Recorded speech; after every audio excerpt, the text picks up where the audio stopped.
दोस्तों नमस्कार, जोहार। झारखंड में छठवें विधानसभा का चुनाव संपन्न हो चुका है और इसके परिणाम भी सामने आ चुके हैं। परंतु इस चुनाव में कुछ बहुत ही अप्रत्याशित नतीजे देखने को मिले हैं। जैसे पहला, झारखंड के इतिहास में पहली बार किसी सरकार को लगातार दूसरा टर्म मिला है, वो भी पूर्ण बहुमत के साथ। सेकेंड पॉइंट, पहली बार 2014 के बाद बीजेपी के किसी राज्य में ऐसी करारी हार हुई है। तीसरा, बीजेपी के सहयोगी पार्टी यानी यात्सू जस्ट विलुप्ति के कगार पर पहुंच गया है और विलुप्त होते होते बचा है। और चौथा, झारखंड के राजनीति में एक नए सितारे टाइगर जयराम महतो का उदय हुआ है। इस वीडियो में हम इन सारे 4 बिंदुओं पर बात करेंगे, लेकिन जो हमारा जोर रहेगा, एम्फेसिस रहेगा, वो फोर्थ पॉइंट पर रहेगा। तो आइए, यह हम सब जानते हैं कि हेमंत सोरेन की इस सरकार को मिली जनादेश के पीछे 5 महत्वपूर्ण कारण हैं। सबसे पहला, मैया समान योजना। दूसरा, बिजली बिल का माफ करना। और तीसरा, हेमंत सोरेन को जेल में डाला जाना। और चौथा, कल्पना सोरेन का स्टार प्रचारक के रूप में राइज होना। और पांचवा और जो सबसे महत्वपूर्ण है कि आदिवासी और मुस्लिम वोटरों का एकजुट हो जाना। ये कुछ कारण थे हेमंत सोरेन को अपार समर्थन मिलने के कारण। और इसमें एक और महत्वपूर्ण कारण है बीजेपी का बिना सर पैर का यह चुनाव अभियान। और अब आते हैं हम, बीजेपी का इतना बुरा प्रदर्शन क्यों हुआ, तो इसके पीछे यही कारण है। बीजेपी कोई भी नए योजना के साथ नहीं आई थी, लोगों को विश्वास नहीं दिला पाई कि हम आपके लिए क्या करेंगे। वही घिसे पीटे नारा, बटेंगे तो कटेंगे, रहो एक रहोगे सेफ, यह सब झारखंड के लिए तो स्वीकार्य नहीं है। लेकिन यह झारखंड है, यहाँ पर माय और माटी की बात होती है। यहाँ पर आपको यहाँ के मुद्दों से कनेक्ट होना होगा। यहाँ की एक बहुत बड़ी आबादी जो है सो आदिवासी है, जिन्होंने इस नारे को सिरे सिरे खारिज किया। और बीजेपी ने यहाँ के बहुत सारे मुद्दों को टच ही नहीं किया, सोचा कि आराम से हम सरकार बना लेंगे। अब आते हैं तीसरे पॉइंट पर। आखिर आजसू, जिसका एक महत्वपूर्ण भूमिका रही थी झारखंड आंदोलन में, वह सिर्फ 20 वर्षों में यह विलुप्ति के कगार पर क्यों है? तो इसके कारण सिर्फ आजसू पार्टी के सुप्रीमो सुदेश महतो और उस पार्टी की कुछ ऐसी नीति रही है।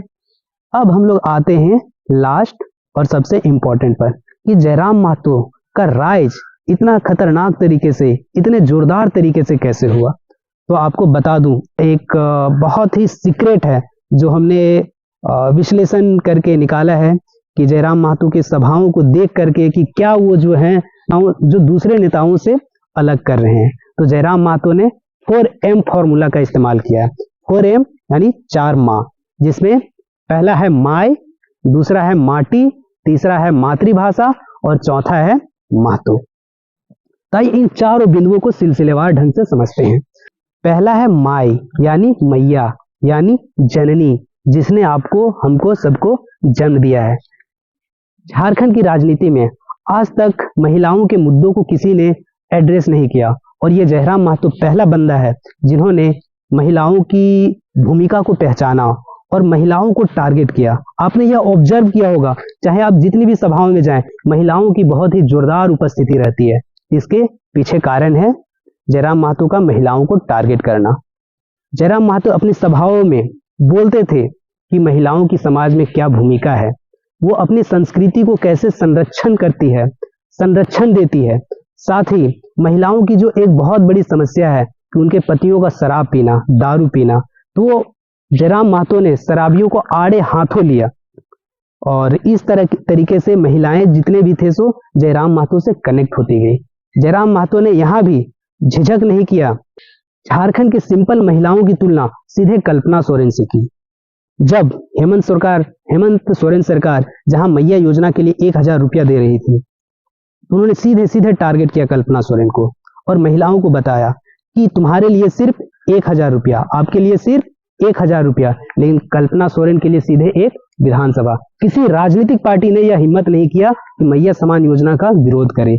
एकमात्र जयराम महतो थे जिन्होंने इस रचनात्मक ढंग से इस योजना का विरोध किया। जबकि इसके जगह में बीजेपी ने क्या किया, तो सिंपल गोगो दीदी योजना लिया है कि हम भी देंगे 21 रुपया।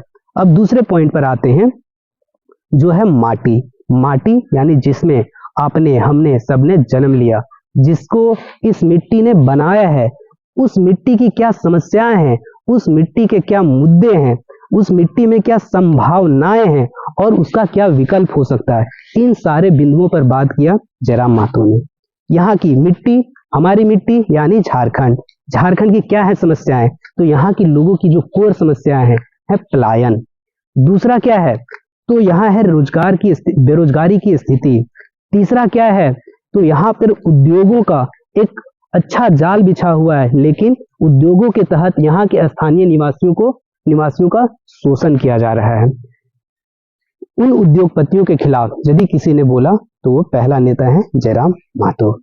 उन्होंने बात करी स्थानीय नीति की, नियोजन नीति की, कि यहाँ पर जितने भी उद्योग धंधे हैं वहां पर यहाँ के लोगों को रोजगार मिलना चाहिए, उन उद्योगों में यहाँ के लोगों को रोजगार मिलना चाहिए। आज तक किसी नेता ने ऐसा एड्रेस नहीं किया, सभी ने बस कंपनियों से पैसा ले दे करके यूपी, बिहार और बंगाल से मजदूरों को यहाँ पर रखा।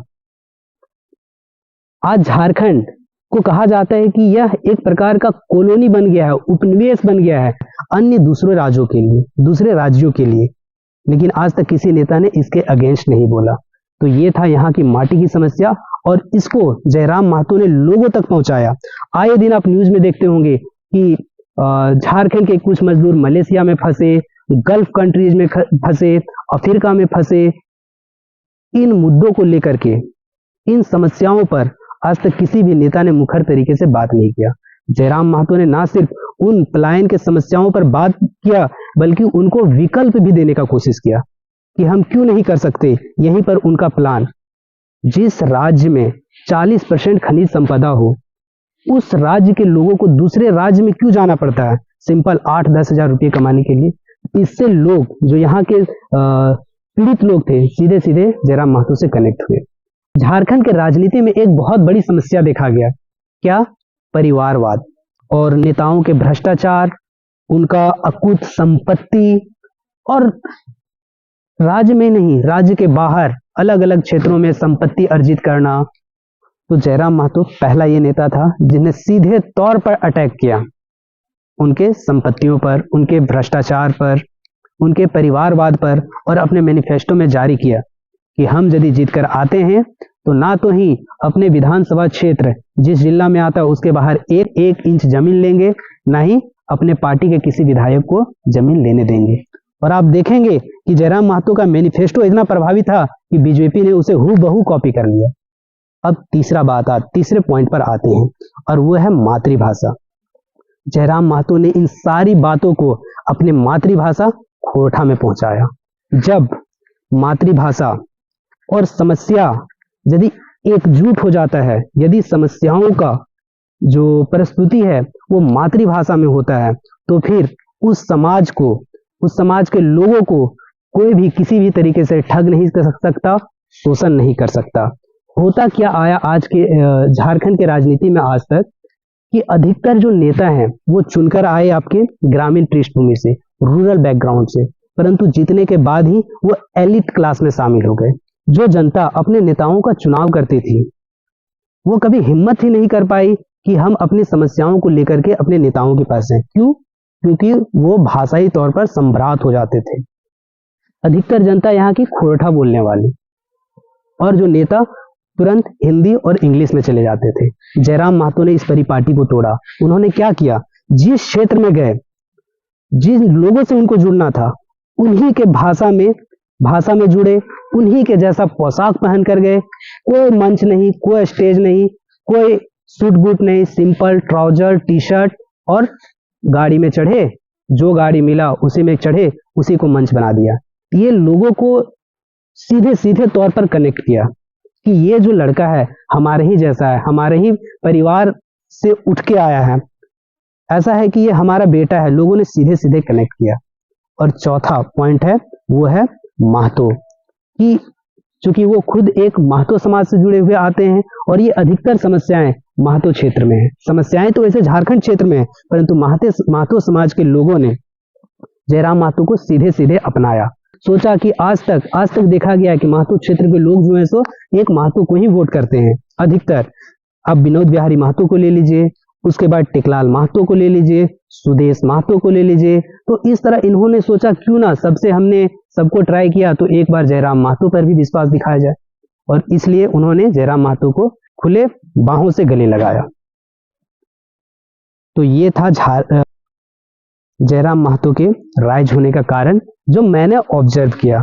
उम्मीद है आपको भी यह ठीक लगा होगा। तो क्या है 4 माँ, क्या है? पहला माय, माटी, मातृभाषा, और फोर्थ वन इज महतो। आज के वीडियो में बस इतना ही। धन्यवाद। उम्मीद है आपको यह वीडियो हमारा पसंद आया होगा। इसी तरह अपना प्यार बनाते रहिए और अधिक से अधिक वीडियो को देखिए, शेयर कीजिए, कमेंट कीजिए और लाइक कीजिए और सब्सक्राइब भी कीजिए। धन्यवाद।